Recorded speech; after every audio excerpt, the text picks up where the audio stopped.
You're standing in the grocery aisle. You're holding a bag of carrots. $5. $5 for carrots that were pulled out of the ground somewhere far away, trucked across a border, and stacked under lights that never turn off. And a quiet voice in the back of your head says the same thing it said to me. This is wrong. This isn't how it used to be. Here's what I finally understood, and it changed everything for me. Canadians all across this country are quietly walking away from a system that was built to keep us paying, not with protests, not with speeches, just by remembering what their grandparents knew and their parents forgot. And the ones doing it are saving thousands of dollars a year in a home exactly like the one you're sitting in right now. I'm going to show you how. And I'm going to end with something I found buried in a government document from 1918, a wartime trick that let a family cook a full supper using almost no fuel at all. It still works today, in any kitchen, and once you see it, you'll wonder why nobody ever told you. I'll be honest with you. For most of my life, I was the last person who'd believe any of this. I spent 30 years paying for convenience and calling it progress.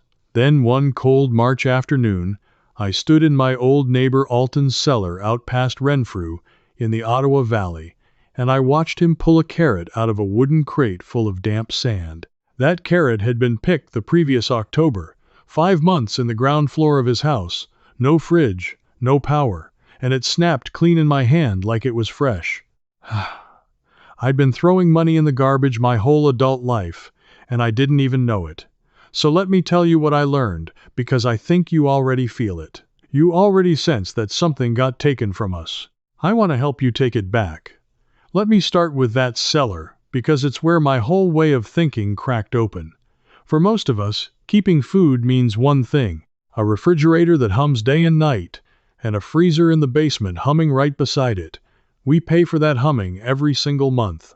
It shows up on the hydro bill and we never question it, the way you never question the sound of your own furnace. But I want you to ask a question that stopped me cold that day in Alton's cellar. How did anyone survive a Canadian winter before electricity reached the farms? Because here's the thing. Rural electrification didn't reach a huge share of Canadian farms until the 1940s and even the 1950s. My own grandmother lived on a farm near Peterborough that didn't get reliable power until 1948. And yet those families ate carrots, beets, potatoes, cabbages, apples, and turnips all winter long, right through to spring planting. They weren't starving in February. They were eating better than half the country eats now. The secret was the root cellar, and it worked on a principle so simple it almost feels like cheating. The ground below the frost line in most of Canada stays at a steady temperature all year, somewhere around 4 to 7 degrees Celsius, cool but never freezing. A properly built cold room takes advantage of that free, constant coolness the earth gives you for nothing. No compressor, no motor, no monthly bill. Just physics that our great-grandparents understood in their bones. Now the old-timers knew things about that cellar that no appliance manual will ever teach you. They knew apples and potatoes must never be stored in the same room, because apples give off a gas called ethylene that makes potatoes sprout and go soft. They knew carrots and beets keep for months if you layer them in slightly damp sand, because the sand holds just enough moisture to stop them shriveling while keeping the rot away. They knew cabbages could be pulled up by the roots and hung upside down, and they'd stay firm into the new year. This wasn't luck. This was knowledge, passed hand to hand, tested over generations of hard winters. And here's what got me. The Ontario Agricultural College at Guelph, founded back in 1874, published bulletin after bulletin on exactly this: how to build and manage a farm cold room, what temperature to hold, how much humidity. Real research, with numbers, done by serious people. This was mainstream government-backed knowledge for decades. So how did something this proven, this useful, just vanish from ordinary life? He walked me from the sand crates over to a shelf, and on that shelf were glass jars. Not the kind you can from a boiling water bath. These had a cloudy brine, and inside were carrots, beans, and cabbage. He handed me a fork and told me to try a bean. I did it to be polite. and it was the best thing I'd eaten in years, sour, crisp, alive. Then he told me he'd made it with nothing but vegetables, water, and salt. No canning, no vinegar, no power. That was my introduction to lacto-fermentation, and I'd bet money most people watching this have never truly understood how simple it is.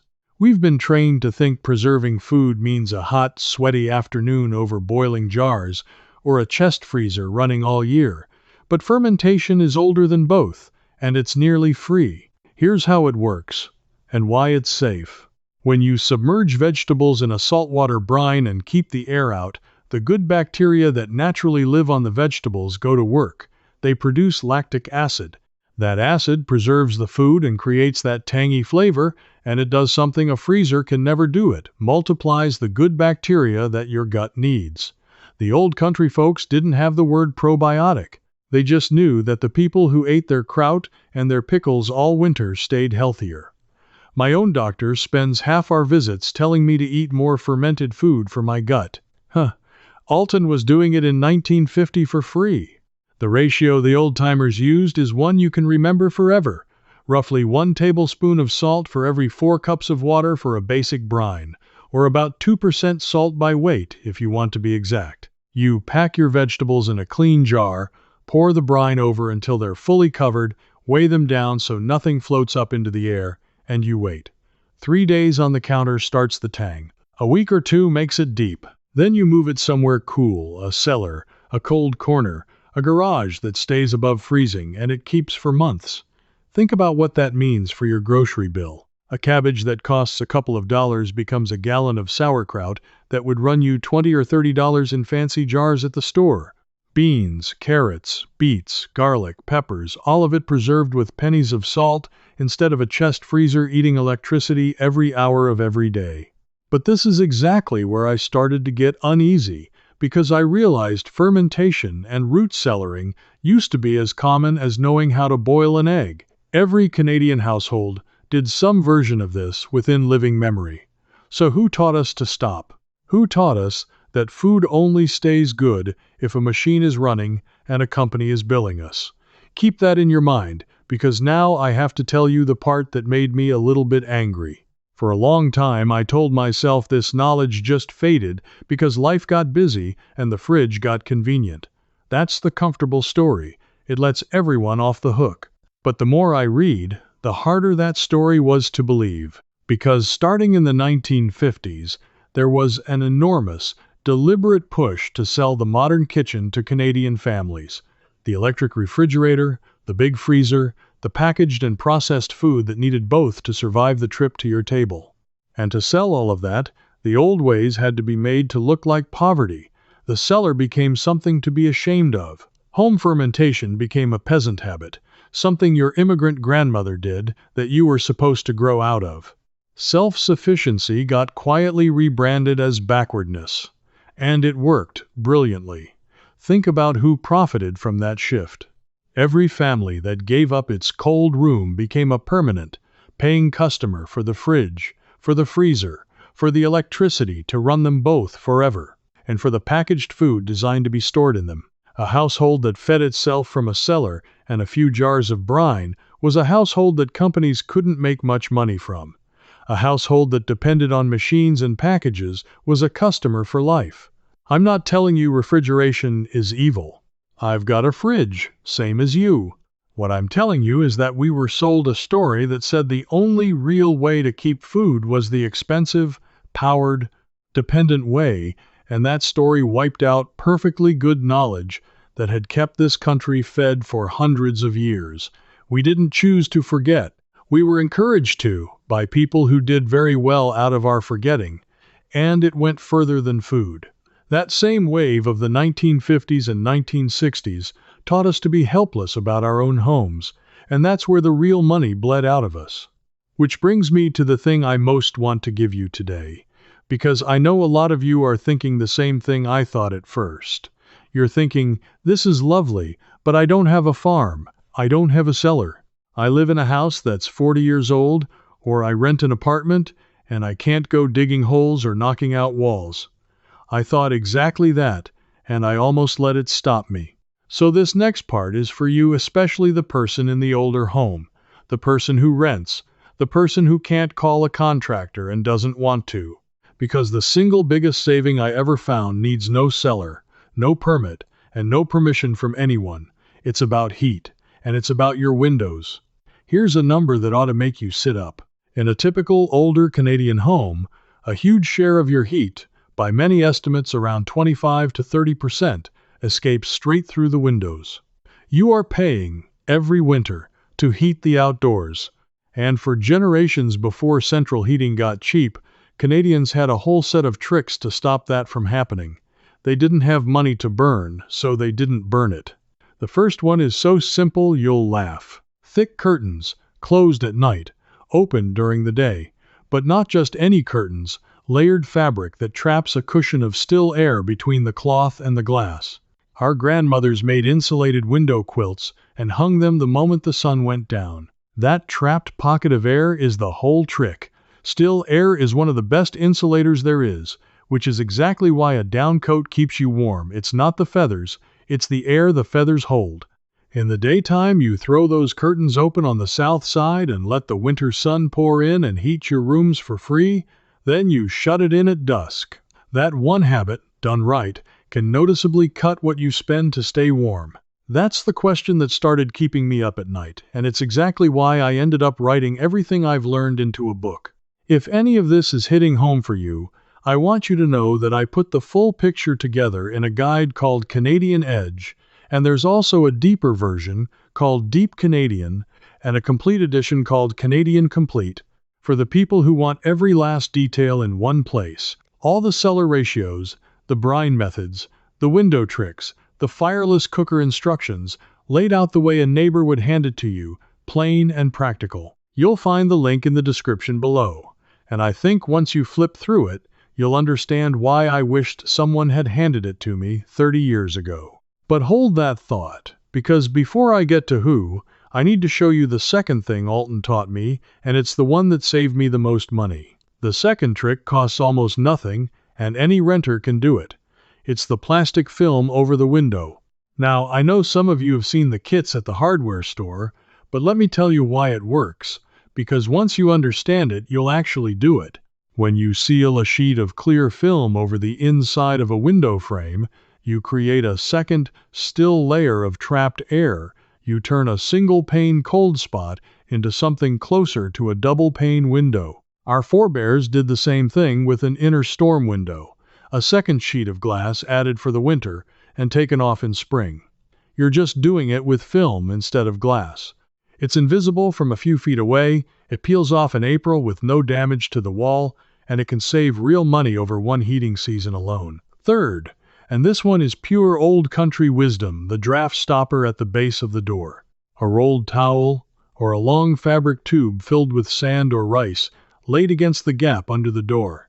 My grandmother called hers a draft snake, and it lived by the back door from October to April. A cold draft across the floor makes a whole room feel frigid and makes you crank the thermostat higher than you need to. Stop the draft at the floor, and the whole room feels warmer at a lower setting. And here's the one that ties it all together, the one the old farmers on the prairies swore by. They didn't try to heat every room in the house. They closed off the rooms they weren't using, and they lived and slept in the warm core of the home near the stove. We got talked into heating 5,000 cubic feet of empty air because a thermostat made it easy. Close the doors to the spare room, the storage room, the rooms nobody's in. Concentrate your warmth where your body actually is. That's not deprivation. That's exactly how your great-grandparents got through a Manitoba January and lived to tell about it. None of this needs a contractor. None of it needs a permit. None of it asks your landlord's permission. You could do every bit of it this weekend with materials from any hardware store, and you'd feel the difference on your very next bill. This is the knowledge that was quietly taken from a whole generation, sold back to us as the idea that comfort must be expensive and dependence is just modern life.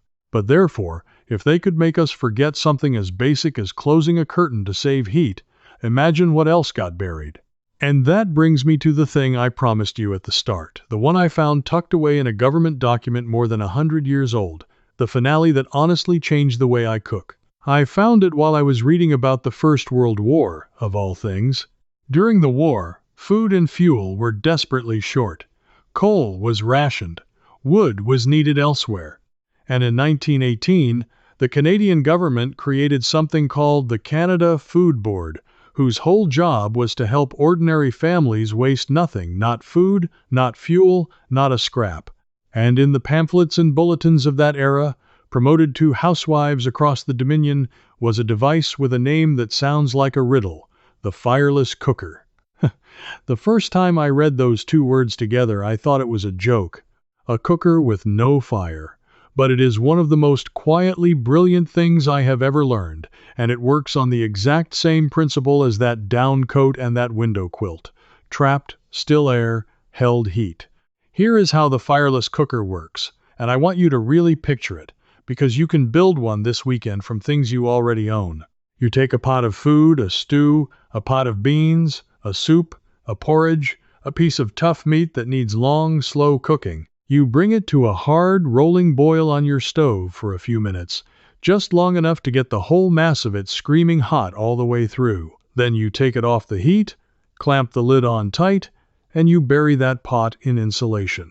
A wooden box packed with hay, a cooler stuffed with old blankets and towels, a cardboard box lined with crumpled newspaper and a thick quilt on top.